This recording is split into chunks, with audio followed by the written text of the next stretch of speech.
Hello, I'm Tian Wei, and welcome to World Insight. In today's program, we focus on the state of China-U.S. relations, which, according to the Chinese State Councilor and Foreign Minister Wang, couldn't be deteriorated anymore. Mr. Wang made the remark on Tuesday in a virtual forum named Dr. Kissinger and China-U.S. relations. Henry Kissinger is a widely respected strategist and a key figure in the establishment of China-U.S. diplomatic relations. He is celebrating 99th birthday this year. I had the honor to moderate the forum, and let's hear some highlights today from the event. First, Chinese State Councilor Foreign Minister Wang.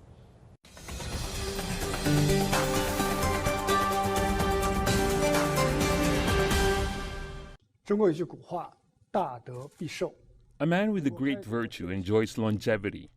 Benjamin Franklin, one of the U.S. founding fathers, observed that if you want to win immortality for one's name, either write things worth reading or do things worth writing. Dr. Kissinger, you have done both. The world today is faced with new changes unseen in a century: the raging COVID-19 pandemic, the ongoing Russia-Ukraine conflict, and the darkening clouds of Cold War. All call for an answer from us. Where should the world be headed?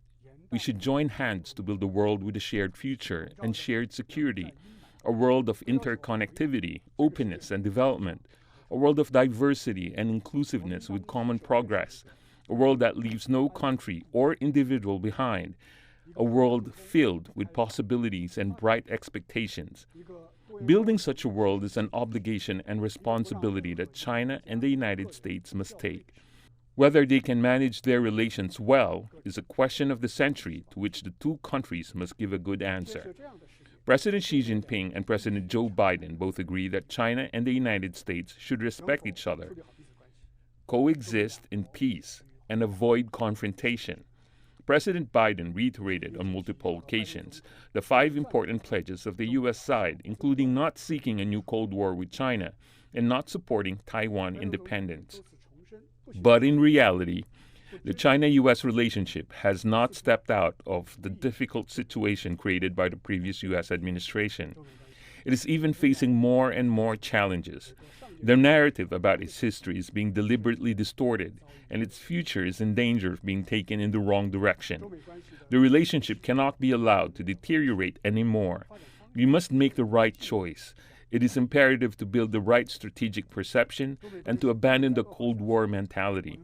The current atmosphere surrounding China-U.S. relations is quite abnormal. The U.S. extreme anxiety is totally unnecessary. China's overwhelming task is to focus on our own development and meet the people's aspirations for a better life. If the U.S. insists on taking China as a threat or even an enemy, it will be a self-fulfilling prophecy, bringing disasters to the two countries and the entire humanity. It is imperative to consolidate the political foundation and properly manage the differences. 要巩固政治基础，妥善管控分歧。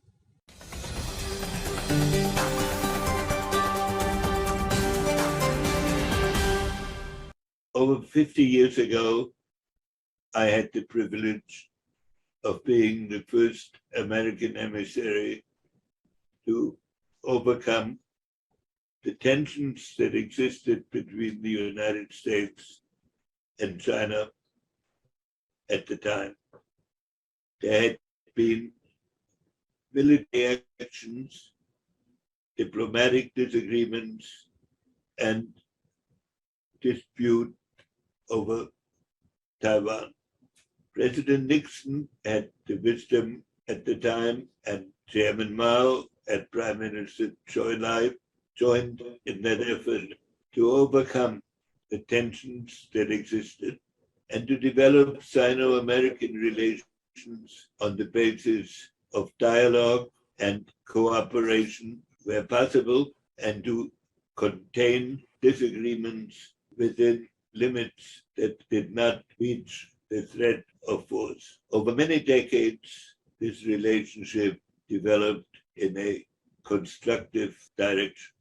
Today, we live in a world in which technology develops capabilities that make conflict between great powers, and especially between high-tech powers, a matter that could lead to national and global destruction. So the leaders of the two countries at this time have a special obligation to work out what I would define as principles of coexistence. How can two societies that have a substantially different history, one going back thousands of years and having evolved a philosophy of governance and foreign policy, and the other one with a shorter lifespan, but having built its society on a series of pragmatic experiences, how can they reconcile their perception of the world at this time, because confrontation that might lead to conflict and even military action must be avoided, and a better world needs to be built. Each side should make efforts to start a dialogue by which they can understand fully the core interests of the other side, and to act in a manner respectful of these concerns.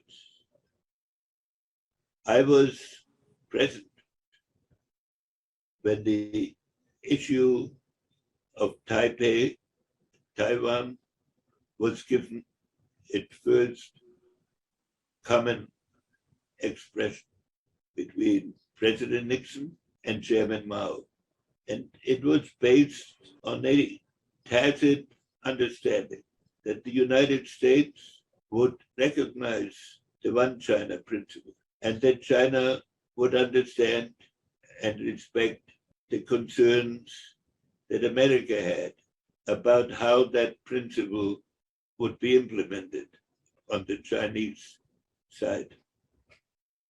This has allowed 50 years of existence and evolution. And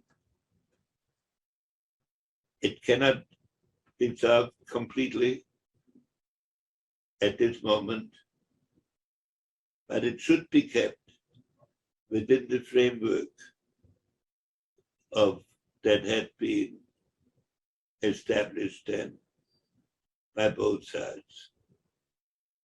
And this is true in many other issues that exist in the world today.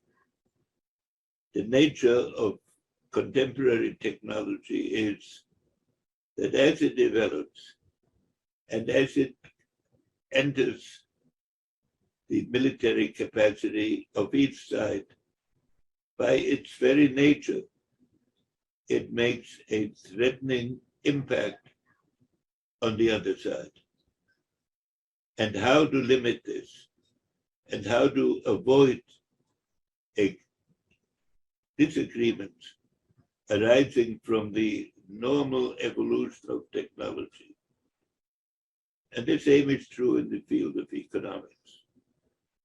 So I hope, and I respond to the foreign minister with the attitude that a way should be discovered by which the two sides can talk to each other without threat, and that they will develop concepts by which they can both contribute to the evolution of the world towards peace and progress, and so that the great qualities of each of our countries can be used in a exchange that is based on lasting peace for our countries